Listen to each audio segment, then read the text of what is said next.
venu de quoi? C'est qu'on s'est rendu compte que nos jeunes générations sont de plus en plus détachées de leur culture, de leurs mœurs et tout, de leurs traditions.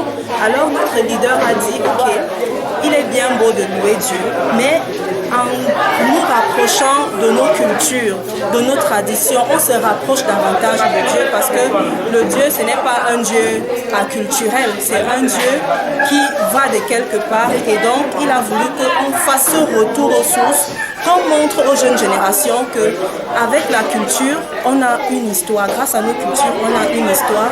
Grâce à nos cultures, on a une identité. Et c'est donc ça qu'on veut promouvoir à travers le dimanche culturel où on prêche en nos langues, où on chante en nos langues. On veut magnifier la beauté de notre culture, de la culture africaine, des différentes ethnies du Cameroun, de notre pays tout entier, l'Afrique en miniature.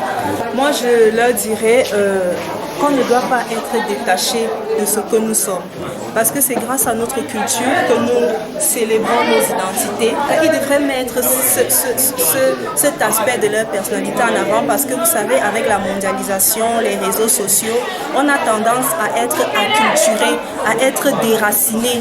On a tendance à emprunter des cultures qui nous viennent d'ailleurs, des façons de faire qui nous viennent d'ailleurs, des modes de vie qui nous viennent d'ailleurs. Alors, en célébrant nos cultures, on célèbre notre authenticité, on célèbre nos origines, on célèbre qui nous sommes vraiment. Notre Dieu, ce n'est pas un Dieu qui est détaché de nos traditions.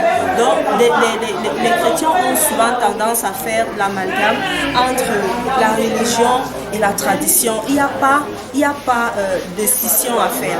En fait, c'est toujours très beau de louer, de célébrer son Dieu en sa langue parce que là, il te comprend mieux, tu es vraiment toi-même, tu es authentique, tu es original.